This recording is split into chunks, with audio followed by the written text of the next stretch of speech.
we're coming back to the UK.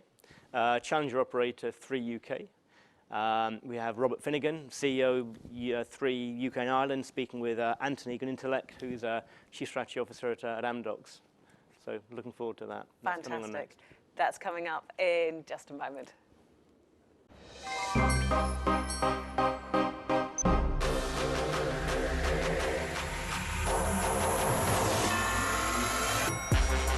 Welcome to Amdocs Cloud, where everything is about taking telcos to the cloud.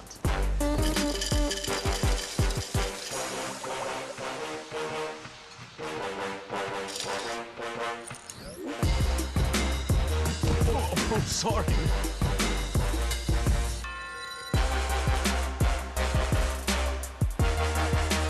Happy cloud migration to you. Happy cloud migration to you. Happy cloud migration to you. Happy cloud migration to you. Thank you. You're next. Whoa, talk about commitment. Okay, so we may have overdone it with the tattoos, but at Amdocs, we're totally committed to cloud migration. Amdocs, to the cloud and beyond. Good afternoon. My name is Mark Newman, Chief Analyst at TM Forum. Delighted to be joined today by Robert Finnegan. Robert is CEO of 3 UK and Ireland. Good afternoon to you, Robert. Good afternoon, Mark. Delighted to be here. Great. And by Anthony Goonetilleke, Chief Strategy Officer and President, Media Network and Technology at Amdocs. Good morning, I guess, to you, Anthony. I think you're in Dallas, aren't you? So good morning. That's right. G'day, Mark. How are you? Very well, thank you.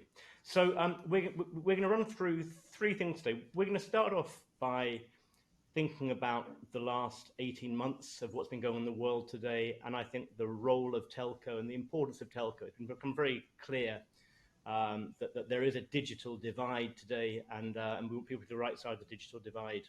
So, Robert, if I can just turn to you, I believe this is a theme that matters to you. Can you give us your perspective on why you think the digital divide is a relevant topic today?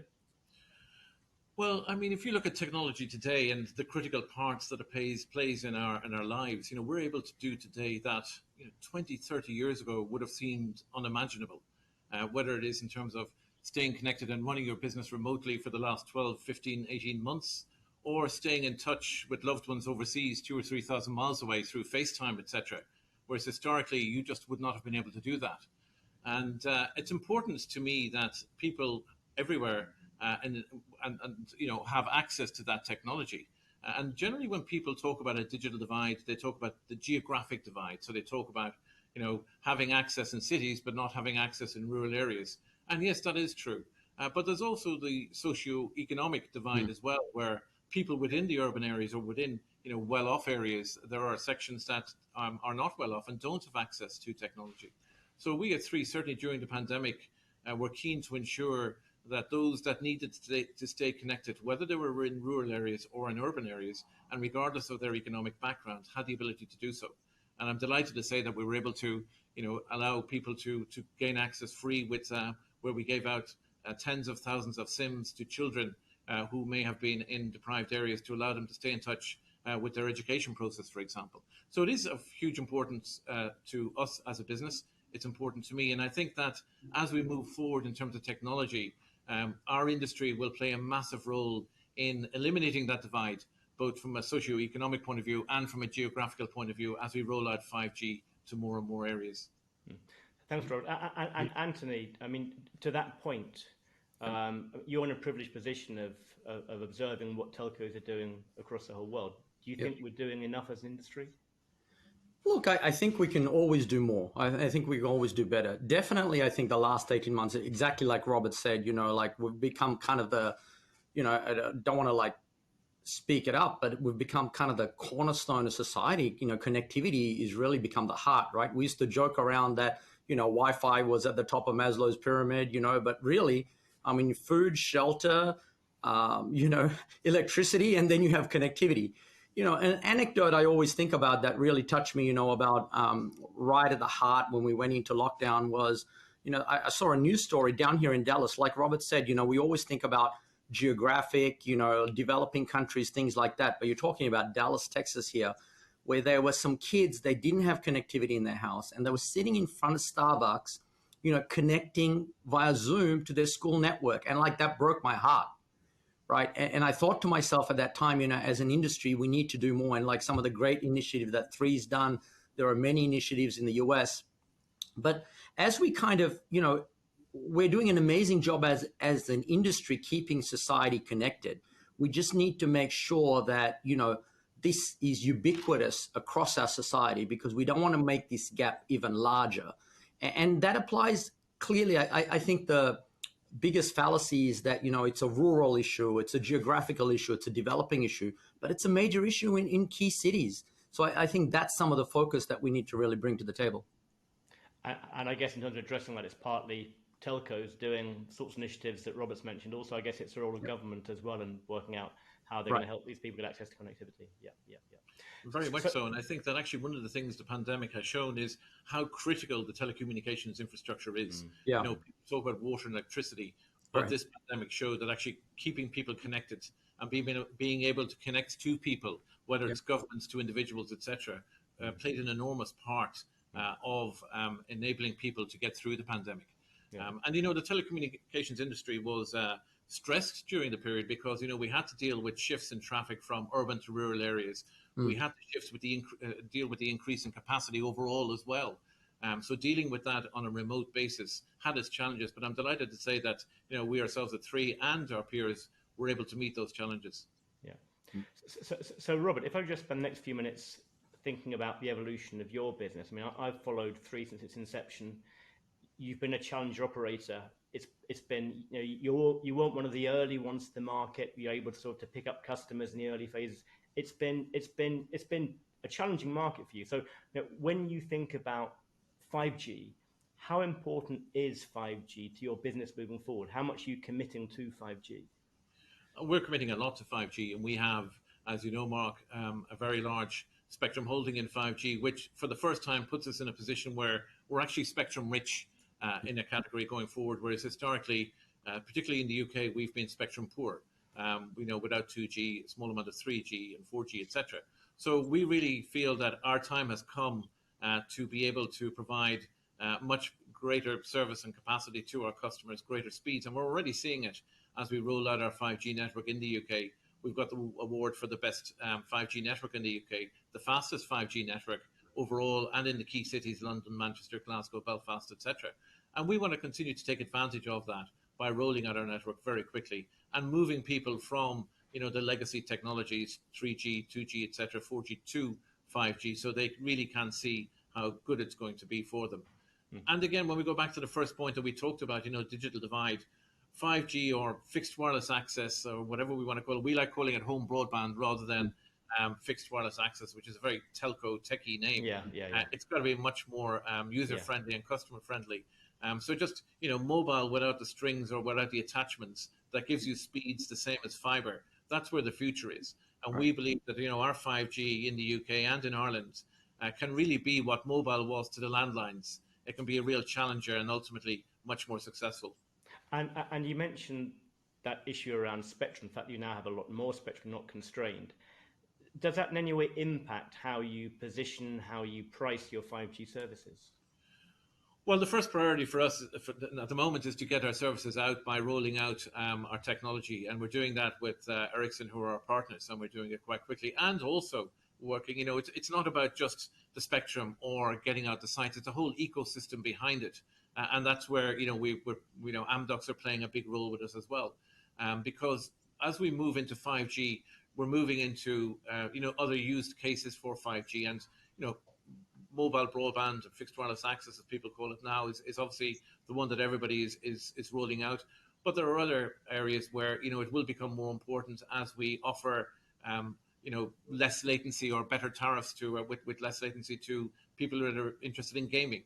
So there's a whole ecosystem that's going to grow up around the different offerings that are made. So it's about the spectrum, but then it's also about the technology that you put behind it to enable the different categories or different groups or different cohorts to take advantage of what will be a phenomenal service.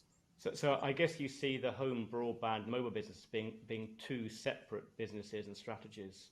I mean, when it comes to the home broadband side, just how ambitious are you in terms of becoming a fully fledged competitor to I guess BT on the one hand, and then the likes of Virgin O2 and the other sort of DSL players?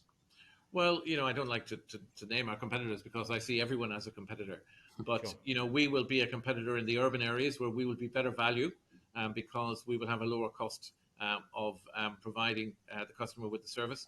And we'll be very good value and we'll have accessibility in areas where people can't get fiber or it's too costly to roll fiber to the homes in rural areas. So we can be a real solution there.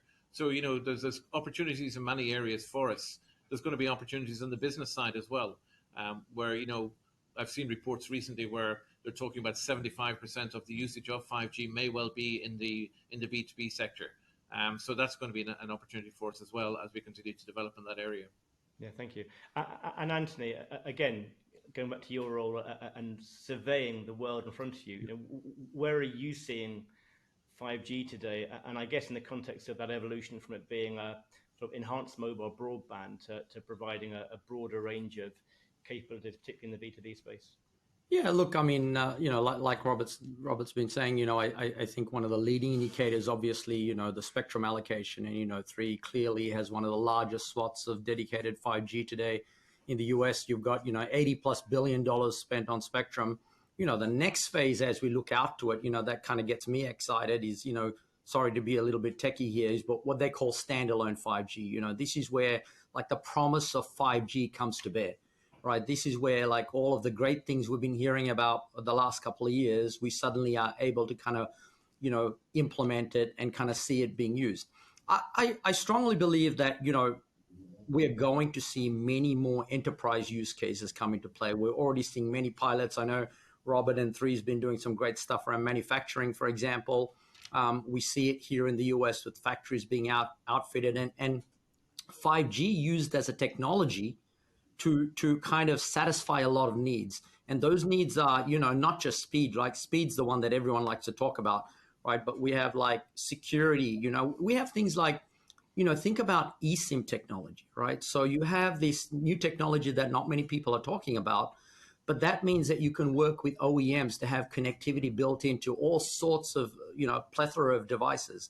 So these are some of the things that kind of excites me, and we see a lot of people kind of playing around with it. We have a 5G lab together with T-Mobile and Microsoft and a couple others over here in Seattle, and we see a lot of partners coming through. We're bringing dozens of partners through, and everyone has an idea. My belief is I don't think there's going to be this kind of like one silver bullet use case that's going to monetize 5G, right? It's going to be this long tail of innovative, different use cases. And it's really going to be this partner-powered ecosystem at the end of the day. And Robert, I mean, how relevant is this discussion around use cases, 5G manufacturing, IoT, edge? How relevant is that to the 3 business? I mean, I think you mentioned that you do have a B2B business, but I guess your main focus is very much the consumer market. So is that an opportunity that you're absolutely targeting, or are you going to sort of wait and see what happens? How exciting is that? Well, actually, Mark, in the 2 geographies in Ireland, we have almost 50% of the B2B market, all the way through from SOHOs right through to enterprises. And we have a whole range of products outside of mobile.